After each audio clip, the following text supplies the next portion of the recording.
Welcome to the Man Beatle Band channel, and this is a recording area where I make all of those Beatles songs, recreating them to sound as much as I can like the original. So let me just go through. I have a bass guitar here, a few electric guitars, the requisite wires and cables and things like that, a little stand there for my microphone, some more microphones, speakers, computers, all kinds of instruments. I have my synth back there.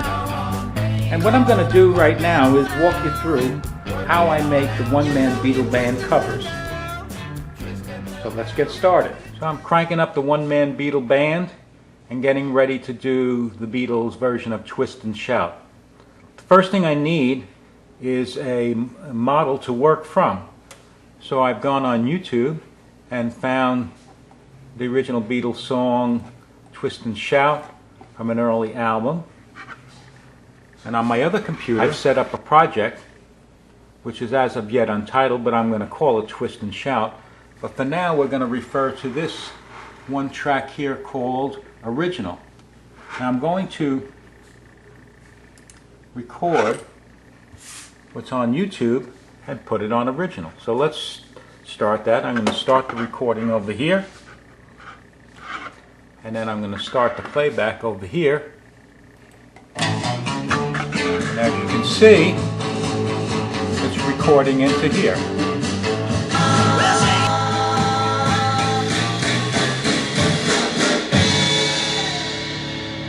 Okay, that completes the recording. So let's just take a look at the whole recording. Zoom it all in. That's the complete recording. We'll take a listen to a little bit of the playback, see what it sounds like.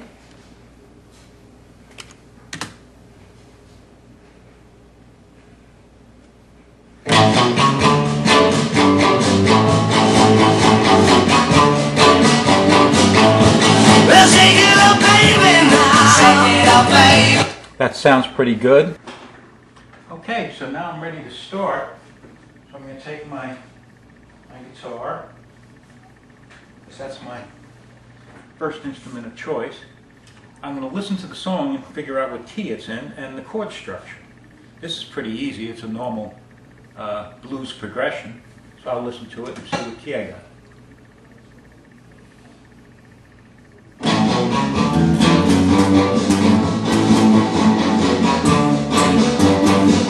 So it's in the key of D.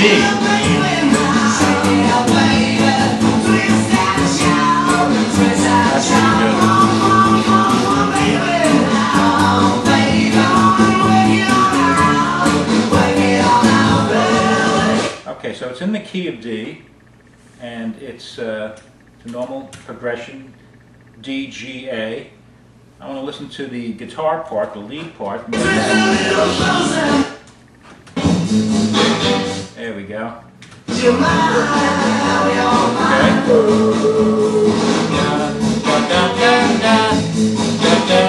Let's see what that sounds like. No. Okay.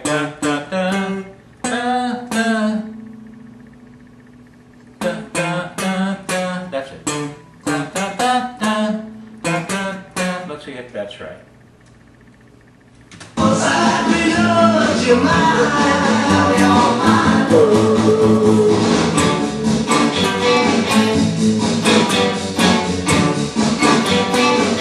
That's it.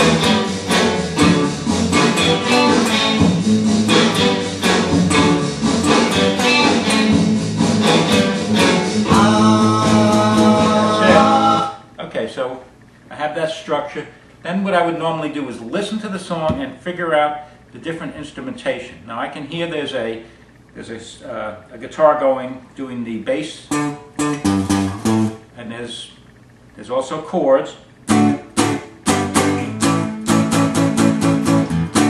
this is an early Beatles song, so I know that's probably about it. So there's a bass, there's a guitar playing bass run, there's chords, and there's also a bass guitar, and then there are drums. So I'm ready to start recording. So I'm going to go to rhythm guitar first.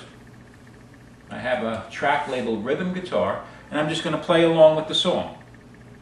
So let's do that. I'm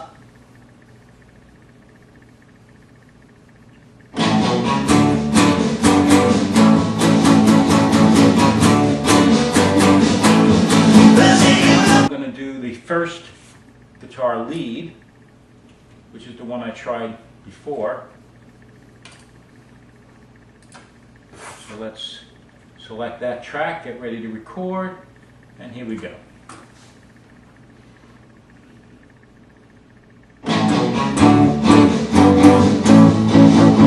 I didn't get the beginning there, so let me try that again. And I'm going to have to look closely at the screen to figure out when it starts. So I'm going to expand this so I can see when it starts, and then get ready to go. See if we can get this right.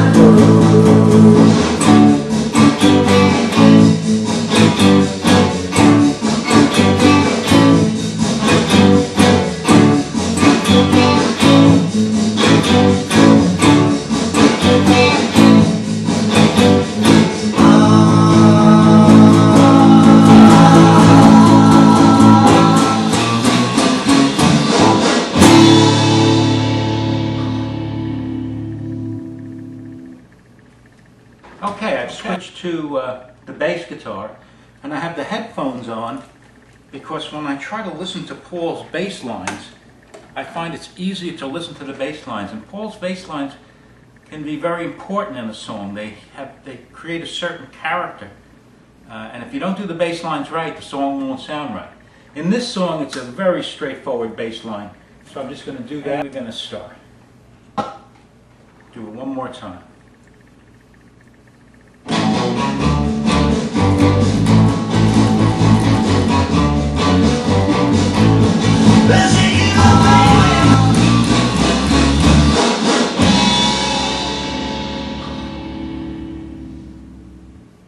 So let's just take a look here. See, we have our computer with the recording software on it, Cubase Essential 5. I also have my interface, the Tascam US 1641. I have a pair of Rocket 5 speakers by KRK and some other electronics that I'm not using right now. And I have my synth, which is the Motif XS6. And what I have on here I'm using right now is the Dry Standard Kit, because this is an early Beatles song. Ringo did very conventional drums in the beginning. And what I'm going to do, now I can also use my drum kit, my electronic drum kit, which is right over here. It has the Alesis Trigger I/O, which is connected to the drums.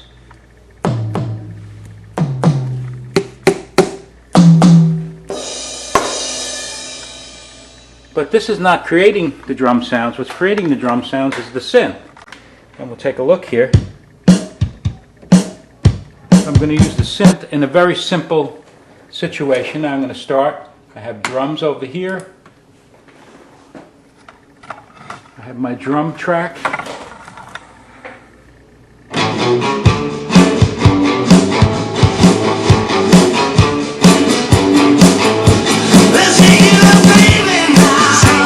Now that we have all the tracks recorded, John, I've actually copied John to reinforce that lead vocal. Paul, George, John on top for when they do the chiming, the two guitar leads, the rhythm guitar, the bass, and the drums, and of course the original song here, which I've muted so we can only hear the new track. Let's take a look at those tracks.